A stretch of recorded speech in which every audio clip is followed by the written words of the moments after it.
Time for a wheat harvest cab cam. Joel Penhorwood here with the Ohio AgNet and Ohio's Country Journal.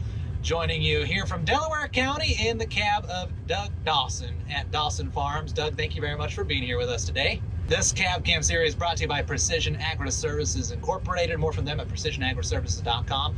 Doug, how's wheat harvest going so far? Really good.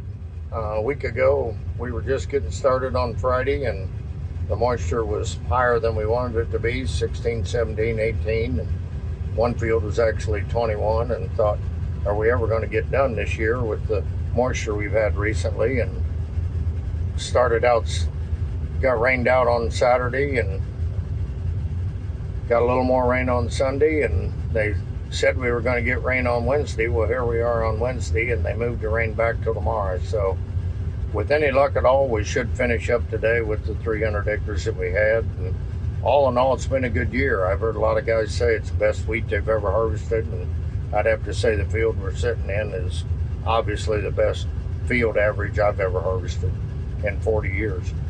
Yeah, I saw some pretty nice numbers come across that yield monitor there. Were you expecting that going into it? I was really leery when it got dry there in May and early part of June. The heads looked good, but I thought, boy, we don't get any moisture, it's not going to fill out. And I don't know, for whatever reason, wasn't because I was that old. I was almost 30 when 1988 came along. I had three older farmers tell me that in 1988 the wheat was good. And so I started getting a little more, getting my hopes for a better crop. I didn't expect what we had. And then we got those rains starting there about 3 weeks ago, right in the prime berry filling part of the, and I thought, well, the heads are, for the most part, the heads are long, and I still didn't expect what I was going to see on the yield monitor. I didn't think we would top 2 years ago, but we did by about 5 or 6 bushel. Obviously been through a few things in the farming world here. Maybe lessons that you've learned through this year and then others. My grandfather told me the Lord will provide. And I know that's, somebody said, oh, you're preaching now. But, and my dad always said, when the grain market looks like it can't go up, that's when it will go up. But there's a lot of turmoil in the world, and shoot, we've seen $1 move in the corn in the last 2 weeks. We've seen a 70-cent move in wheat and beans. And was I smart enough to contract some wheat when we were up there 40, 50 cents higher than we are now? No, I didn't sell any more. We hadn't harvested any more. But I don't know, keep hitting singles, guys. I have learned in 40 years, when you're swinging for home runs and trying to hit the top of the market, you'll never do it. When I do it, I thank the good Lord and realize that I got lucky. I tell my son, at times, the older I get, I feel like I don't know whether the world's moving too fast for me or what, but I sometimes feel like I'm going backwards. But this year, I will say, when it came to planting, it would be nice to have some corn tasseling. Right now, we don't, but we were patient. I've got a really good stand of corn and beans. The beans need a whole lot of sunshine and a whole lot of help from up above. I think we've got a really good start for a corn crop. We didn't spend a lot of energy making a tall stalk, and I've seen a lot of corn tasseling that's about head high. So maybe there's goodies left in the soil to give us a big ear on that shorter stalk.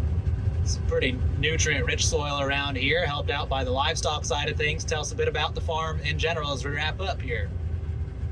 Dad moved here in 1939. There was nothing here but a house and a barn, and he started out with one 4-H gilt, and in 1969 he put all the sows inside and went to 200 sows fair to finish.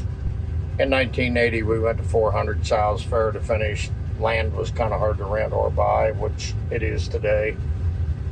And in 93 we went to 1,400 sows fair to finish. We utilize all contract finishers, and it's it gives us a lot of rich nutrients for the soil. And I tell people the wheat numbers that we get are inflated because of the phosphorus in the sow manure, and the field we're sitting in right now has probably had manure spread on it, not every year, but off and on for 50 years.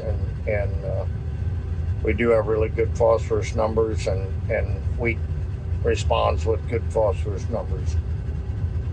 So a diversified operation and a really good wheat harvest that you guys are wrapping up, but also wouldn't mind seeing things probably a little bit further along out in the fields on the corn and soybean side, it sounds like. Yeah, we're all in the same boat. There's some beans that were planted around here in April, and they're a little taller, they're making more chlorophyll, they're a little greener. Ours will get there. I've seen beans that haven't been halfway to your knee before that made 45, 50 bushels. So if we can get the kind of sunshine and the weather we need once they start flowering and podding, I'm not ready to throw in the towel. I know there was some guys I talked to in Illinois was ready to throw in the towel a week ago, and they did get some rain, and they think it's going to bail them out, but they don't. They think their chance of a bumper crop's gone. Doug Dawson, Dawson Farms here in Delaware County, joining us for a wheat harvest cab cam, brought to you by Precision Agri-Services, Inc. I'm Joel Penhorwood for the Ohio AgNet. Doug, thanks for being here with us, and thanks everybody for tuning in. This cab cam series is made possible by Precision Agri-Services, Inc. Since 1994, Precision Agri-Services, Inc. has provided the best agronomic, environmental, ag technology, planter services, and planter products to farmers and agribusinesses. For more info, visit precisionagriservices.com.